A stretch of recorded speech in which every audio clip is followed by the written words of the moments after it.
chance de tout gagner avec ce club. C'est un vol. L'injustice. Ouais. Il partait de très loin, mais Franck Ribéry s'est battu et il a fini par côtoyer les sommets du football. Et malgré une carrière footballistique impressionnante, il n'a jamais eu la reconnaissance que son talent méritait en France. Et même parfois à l'étranger. Coucou le Ballon d'Or 2013. Au contraire, il a même été moqué pour son français, voire qualifié de caïd dans son pays natal. Bonjour à tous, j'espère que vous allez bien. N'hésitez pas à vous abonner. C'est vrai que c'est un petit peu dur de reprendre YouTube, donc je remercie ceux qui me soutiennent et qui continuent de regarder. Force à vous. Aujourd'hui, j'ai décidé de revenir sur l'histoire de Kaiser Frank. Alors, il y a beaucoup de choses à dire. Installez-vous confortablement. C'est à Boulogne-sur-Mer, dans le nord de la France, que tout commence pour Franck Ribéry. Il naît le 7 avril 1983 et grandit dans un quartier populaire, entouré de son père ouvrier et de sa mère au foyer. Son destin bascule à seulement 2 ans. En 1985, alors qu'il se trouvait en voiture avec son père, ce dernier freine soudainement et le petit Franck Ribéry passe à travers le pare-brise. Il était juste derrière nous, enfin dans ce moment-là on n'a pas de ceinture de sécurité. Et puis justement il y a un gosse qui a traversé entre deux voitures. Donc j'ai frayé d'un seul coup, puis donc Franck est passé carrément à travers. Suite à cet accident, il aura une cicatrice à vie sur la joue. Et à l'école, ça n'a pas été facile. Il n'était pas encore la légende qu'il allait devenir et les enfants autour de lui se sont servis de cette différence pour se moquer de lui et l'appeler Frankenstein. Franck Ribéry avait témoigné. Il fallait être fort mentalement, il fallait avoir du caractère, il fallait être courageux. Des fois, ça m'arrivait de partir tout seul, pleurer ou des choses comme ça. Heureusement pour lui, tout ça ne l'a pas freiné à commencer le football. À 6 ans, il est entré au FC Conti de Boulogne-sur-Mer, puis à la CO Aiglon, où il a tout explosé. Impressionné, son coach José Pereira, en contact avec le LOSC, l'envoie alors faire un essai à Lille. À notre arrivée, le jour de son essai, les pros étaient en train de s'entraîner. Il faisait un exercice où il fallait jongler et frapper. Le coach lillois de l'époque s'est tourné vers lui et lui a dit « Si un jour tu sais faire ça », et Franck lui a répondu « Bah, je sais le faire ». Il a pris le ballon et il a fait l'exercice des pros. Il n'avait peur de rien, c'est d'ailleurs pour ça qu'il a réussi. Donc ça y est, c'est fait. À 12 ans, direction le centre de formation du LOSC, duquel il sera renvoyé 4 ans plus tard. Pourquoi Ribéry a-t-il été renvoyé du LOSC? Il y a, on va dire, 2 versions. Côté club, c'est le comportement qui a été pointé du doigt. Jean-Michel Vandamme, directeur du centre de formation du LOSC, encore maintenant et depuis 1993, avait expliqué en septembre 2011 dans le journal François que l'éviction de Ribéry a été le résultat de plusieurs incidents de comportement, dont un marquant. Ribéry se serait battu avec une petite fille à l'école et elle a eu le bras cassé. C'est terrible de virer un gosse, mais nous avons fait notre métier. Le joueur, lui, de son côté, a expliqué en 2012 que ce serait plutôt en raison de sa taille. Je ne sais pas de quoi tu veux parler quand tu évoques mon comportement en dehors du football. Il n'y a eu qu'un seul problème à l'école. J'ai un peu chahuté une personne que j'ai fait tomber. Elle a eu le coude cassé et c'est à ce moment qu'on m'a viré. Avant, on voulait déjà le faire parce que j'étais trop petit. Quoi qu'il en soit, la décision a été prise en 1999. Franck Ribéry a donc bien cru qu'il ne deviendrait jamais footballeur professionnel. Il est d'abord revenu à Boulogne-sur-Mer où José Pereira l'a récupéré, puis a tenté sa chance à Alès. Il a fait des essais à Caen, à Guingamp, mais ça n'a pas marché. Une histoire de 500 francs, quoi. Et puis le papa veut avoir le dernier mot, et monsieur Le Gret perd patience et renvoie tout le monde, quoi. Didier Drogba s'en souvient. Il était venu faire un essai, c'est Bertrand Marchand qui était le coach et j'avais vraiment insisté pour qu'il le prenne parce que j'avais besoin de joueurs supplémentaires en plus des Malouda et autres. Il n'a pas été pris. Bon, franchement, chapeau à lui parce qu'il part de loin et surtout, c'est un travailleur. Donc pendant un temps, il a mis le football entre parenthèses. Au point qu'il a même dû pointer à un moment à l'ANPE, aka Pôle emploi, aka France Travail. Pendant quelques mois du moins, jusqu'à ce qu'il décide de travailler sur les chantiers avec son papa. Mais attention, faut pas enterrer Franck Ribéry, le footballeur, comme ça. Comme l'a dit Didier Drogba, Franck Ribéry c'est un bosseur. En 2004, Brest, qui évoluait en national, s'est pointé et il était prévenu. À la moindre erreur, il rentrait chez lui. Illico presto. Maintenant je suis à Brest, je pense à Brest, j'essaie de me donner mon meilleur de moi à Brest et de faire quelque chose. Et j'ai l'avenir devant moi, mon objectif à moi c'est d'aller le plus haut. Et Ribéry n'a pas laissé passer cette dernière chance. Dès août, il a été élu joueur du mois. Les comparaisons avec Robert Pires, ancien du FC Metz et champion du monde 98, ont fusée et il y a un match qui lui a permis de briller à plus grande échelle. Le 11 février 2004, Nantes recevait le Stade brestois à l'occasion des 8e de finale de la Coupe de France. On a donc assisté à une rencontre entre une équipe solide de Ligue 1 vs un club de national. Bien placé, mais un club national. Logiquement, les Canaries se sont imposés 4-0, mais les regards étaient ailleurs. Le grand public a découvert un joueur qui porte le numéro 10 à ce moment-là dans le dos, Franck Ribéry. Cette saison-là, Ribéry est élu meilleur passeur de national avec ses 23 passes D. Il aura évidemment grandement participé à la montée de Brest en Ligue 2. Jean Fernandez l'a donc démarché pour qu'il rejoigne le FC Metz en insistant que ça lui ferait une belle exposition. Et après seulement 6 mois passés là-bas, Ribéry s'en va signer au Galatasaray lors des toutes dernières heures du mercato d'hiver. Donc c'était assez surprenant. Loin des radars français, Ferrar Ribéry, Scarface comme il était surnommé, ne tarde pas à devenir l'un des joueurs préférés des supporters turcs. Cette aventure en revanche ne va pas durer 6 mois, juste le temps de remporter la Coupe de Turquie face au grand rival Fenerbahçe. C'est vrai que le club turc n'a pas été réglo sur les versements de salaire, donc le joueur a voulu rentrer et sur la route pour aller signer à Monaco, il s'est arrêté à l'OM sous la demande de Pape Diouf qui avait eu l'agent de Ribéry au téléphone. La réunion à Marseille a duré et Ribéry, vous le savez, a finalement signé. En juin 2005, Franck Ribéry retrouve donc son ancien entraîneur Jean Fernandez. Il fait ses premiers pas sur la scène européenne en Coupe Intertoto qu'il remporte avec les Phocéens et lors de laquelle il marque contre la Lazio et la Corogne. À la fin de sa première saison à Marseille, il termine même meilleur espoir de Ligue 1 et remporte le titre du but de l'année avec son fameux but contre Nantes en novembre. Un boulet de canon le truc. Il sera double finaliste de la Coupe de France en 2006 et 2007 et vice-champion de France lors de sa dernière année de contrat en 2007. Et c'est donc bien pendant son aventure à l'OM que Ribéry a goûté à l'équipe de France et au début ça se passait bien. Il était même très attendu.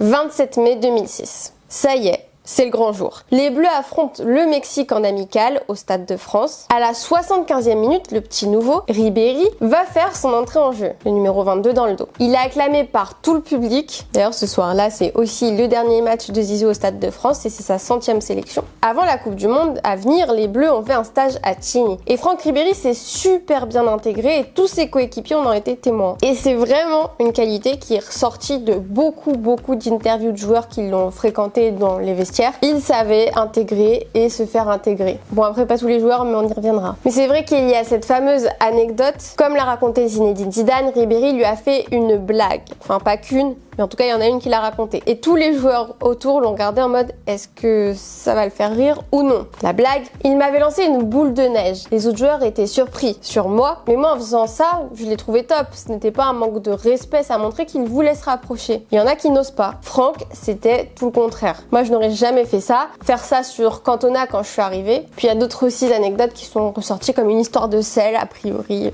Enfin bref. Son côté amuseur a donc souvent été vanté par ses coéquipiers, que ce soit en club comme en sélection. Donc si je te demande quel était le coéquipier le plus marrant? Il y a Franck, parce qu'il fait que des conneries. C'est des trucs d'enfant, quoi, des trucs de gamin, mais voilà, franchement, ça faisait bien rire et il mettait l'ambiance. C'est mon frère, ça! Quelques semaines plus tard, le groupe s'est envolé en Allemagne pour la Coupe du Monde 2006. Et c'est là que Franck Ribéry a inscrit son premier but en bleu face à l'Espagne en 8e de finale. Hola Iker Casillas. Pour Ribéry qui va arriver devant Casillas. Vas-y mon petit! Avec évidemment un commentaire mythique. Mais bon, l'issue du mondial, on la connaît trop bien. Les Bleus rentrent sans rien, mais pas de panique. Un an plus tard, Ribéry signe au Bayern et c'est le début de Kaiser Frank.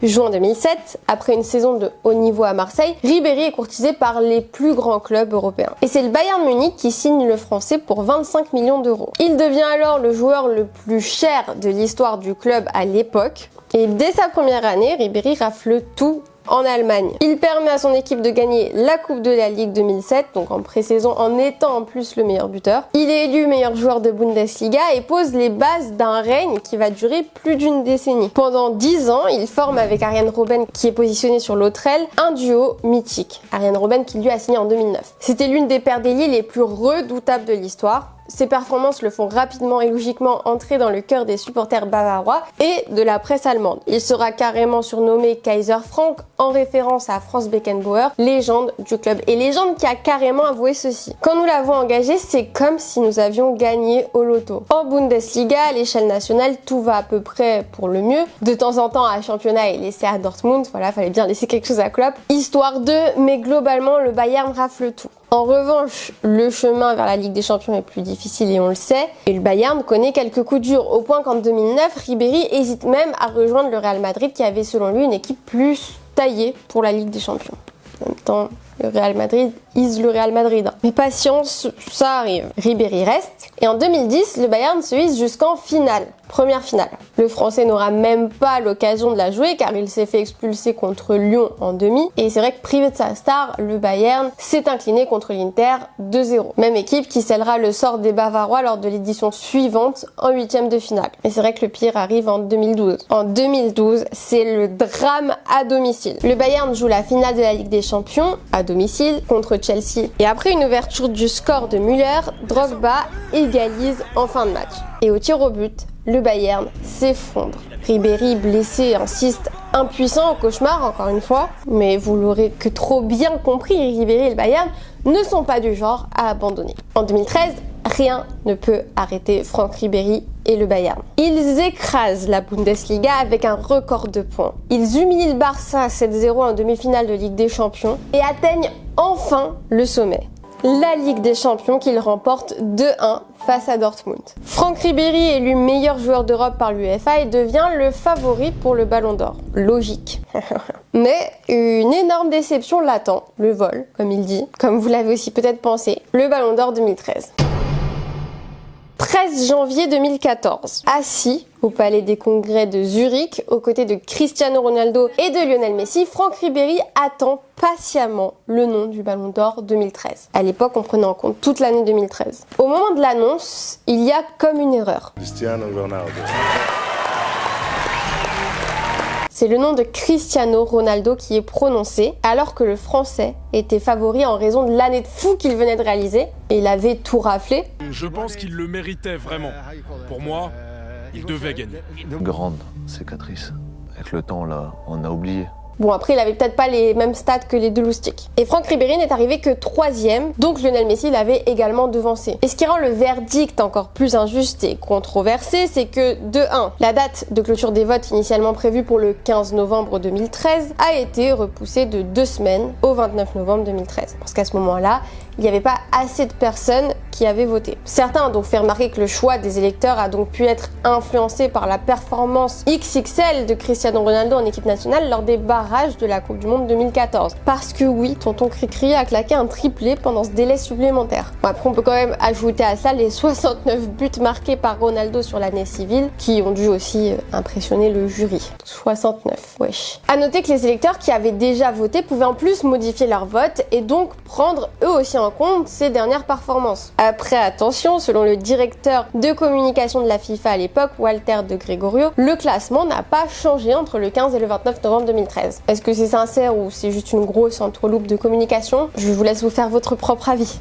Et pourquoi pas le partager. Bon, et de 2, parce qu'il y avait un petit avant que je déballe là, le contenu des votes, lui aussi a été controversé. Franck Ribéry a-t-il été victime de la réputation dans son pays natal? En vrai, c'est une fausse idée de penser que Ribéry s'est fait boycott en France. Bon, déjà, pour les journalistes, dont les journalistes français, il était largement favori. Et s'il n'y avait eu d'ailleurs que leur vote, comme c'était le cas avant 2013 et comme c'est le cas maintenant, il aurait eu le Ballon d'Or, Franck Ribéry. Car sur les 173 journalistes qui ont voté, 80 ont donné la première place aux Munichois, 48 aux Madrilènes et 30 aux Barcelonais. Côté sélectionneur, c'est le Portugais qui arrive en tête avec 9,18% des voix, devant Messi qui en avait 8,09 et Ribéry qui en avait 6,32. Chez les joueurs, les capitaines, Ribéry a encore moins été soutenu puisqu'il n'a recueilli que 5,82% des votes. Ronaldo, lui, en a recueilli 10,27% et Lionel Messi 8,82%. Donc c'est encore CR7 qui est arrivé en tête. Et en fait, côté France, Didier Deschamps et Hugo Lloris ont tous les deux placé Ribéry en 1. A noter qu'en plus, Hugo Lloris, sur son podium, n'a ni mis CR7 ni mis Messi. Il a mis Bale et Neuer. ou Neuer et Bale. Et on peut aussi imaginer que c'était pour leur donner moins de poids et plus pousser Ribéry. Donc la théorie que je trouve assez plausible, c'est qu'en fait, Ribéry ait surtout fait les frais d'un cruel manque de notoriété comparé aux deux autres monstres médiatiques. Parce qu'il y avait des pays où le football n'est pas, comment le dire gentiment et sans mépris. Il y avait plusieurs pays qui n'étaient pas ultra dans le football et je me demande même s'ils avaient connaissance de Franck Ribéry et de ce qu'il faisait en termes de performance. Là où c'est plus facile et plus abordable de connaître Messi et Ronaldo. Je sais pas si vous m'avez compris, mais voilà, j'ai essayé de l'expliquer sans être trop cruel vis-à-vis de ces pays en question. Bon, après, ça n'empêche pas qu'en France, il n'a pas eu la même image avant et après 2010. Et on va en parler. Obligée d'ouvrir la parenthèse 2010 car elle a clairement détruit la réputation de nombreux joueurs de l'équipe de France, dont Franck Ribéry. Et en ce qui le concerne, on peut même remonter quelques mois avant le mondial. L'affaire Zaya. En avril 2010, l'affaire Zaya éclate au grand jour suite à une enquête de police sur un réseau de prostitution qui opérait dans les lieux de luxe parisiens et notamment le Zaman Café sur les Champs-Élysées. Ce réseau serait géré par plusieurs proxénètes, dont un certain Abou Sofiane, qui mettaient en relation des escortes avec des clients qui ont de l'oseille, dont les footballeurs professionnels. Dans le cadre de cette enquête, la police a placé plusieurs suspects sur écoute téléphonique. Ces écoutes ont révélé que certains footballeurs de l'équipe de France ont eu recours au service de Zaya Dehar, qui était alors mineur de 16-17 ans au moment des faits. En avril 2010, Zaya est interrogée par les enquêteurs et elle confirme avoir eu des relations tarifées avec Franck Ribéry et Karim Benzema. Il y avait deux autres joueurs dans l'histoire, mais ils ont été écartés, tout en affirmant que les joueurs ne savaient pas qu'elle était mineure. Donc Zaya a dit qu'il ne savait pas. L'affaire a ensuite été révélée dans la presse, donc les footballeurs ils avaient peut-être l'habitude, mais Zaya je crois pas. Elle avait même confié à l'équipe avoir très mal vécu l'exposition médiatique de cette affaire, au point d'avoir pensé au suicide, quand même assez grave, parce qu'après elle a eu l'étiquette de prostituée clairement. Les médias se sont emparés du scandale, qui est devenu un véritable séisme médiatique seulement à quelques semaines du mondial 2010 qui était prévu du 11 juin au 11 juillet. Et donc pour avoir la fin de l'histoire, après des années de procédure, Ribéry et Benzema ont été relaxés en 2014. Quoi qu'il en soit, en 2010, l'arrivée à la Coupe du Monde est tendue car il faut ajouter à ce séisme médiatique la qualification obtenue grâce à la main de Thierry Henry face à l'Irlande. La main du diable. Raymond Domenech en plus est contesté dans le vestiaire et dans ce même vestiaire, ça a l'air d'être un peu la guerre froide. Donc en gros, il n'y a rien qui va. Arrive l'épisode Nicolas Anelka versus Raymond Domenech à la mi-temps du match contre le Mexique. La fédération a à ce moment-là décidé d'exclure Anelka, ce qui a déclenché une mutinerie des joueurs. 20 juin 2010, les joueurs français ont décidé de faire grève et ont refusé donc de descendre du bus. Le scandale de Naïsna. Concernant Ribéry, déjà il est accusé d'être un des leaders de cette mutinerie. Il est aussi accusé de maltraiter Yoann Gourcuff et de l'avoir giflé. Donc événement qui a été nié quand même par une bonne partie du groupe. Et donc c'est vrai qu'il y avait clairement deux clans pour les politiques, les caïds et les gamins apeurés dans une période où les politiques se servaient énormément de l'équipe de France. Ou en tout cas ça marchait un peu plus qu'actuellement, même s'ils essayent toujours actuellement. Ribéry est donc pointé du doigt comme l'un des meneurs de la fronde aux côtés de Patrice Evra et Eric Abidal. Sur le plateau de Téléfoot, Franck Ribéry était venu s'exprimer. Donc il avait essayé de parler aux médias parce qu'il voyait très bien la sauce qui se prenait. Ribéry qui nous a rejoints, ce n'était pas prévu. Et c'est vrai que moi, le premier avec tout le groupe et tout le monde, on est en train de souffrir de ce qui se passe en ce moment et surtout ce qu'on peut entendre de l'extérieur. Yoann, j'ai un problème avec lui. Quand il me voit, il rase les murs. Tout ça, c'est faux. Bien sûr que c'est faux, j'ai aucun problème avec Yoann. Au contraire, j'ai été le premier à lui parler. J'étais le premier à aller voir les journalistes, à parler avec eux. Ça me faisait plaisir. Maintenant, j'ai plus envie. J'ai plus envie, je vous dis honnêtement. J'ai plus envie. Comment on est en train de me parler comme moi. Ah ouais, j'ai les boules. Et quand bien même, derrière, il va aussi jouer de bons matchs. Sa réputation ne sera plus jamais la même. Même s'il continue de briller en interne, il est critiqué pour son comportement et notamment maintenant avec Mathieu Valbuena, qu'il aurait rabaissé à plusieurs reprises. Et des blessures à répétition vont finalement le rattraper. Le 5 mars 2014, face aux Pays-Bas, il jouera son dernier match sans le savoir. Il était évidemment retenu pour la Coupe du Monde au Brésil, mais l'ailier a dû renoncer en raison d'une lombalgie. Et c'est Cabella qui l'avait remplacé d'ailleurs à ce moment-là. Un mois après l'élimination des Bleus en quart de finale face aux futurs champions du monde, Franck Ribéry annonce dans l'anonymat le plus total la fin de sa carrière international, le 14 août. Il n'avait même pas parlé à Didier Deschamps a priori. Donc Deschamps et la Fédé sont tombés de haut en apprenant la nouvelle dans la presse. Pire encore, Michel Platini, président de l'UEFA, l'avait accusé d'avoir menti et avait menacé de le forcer à revenir en sélection. Quelques mois après cette dernière sortie, Kaiser Frank avait regretté le manque de soutien à son égard. J'ai pris une décision les 2 dernières années en équipe de France, j'ai pris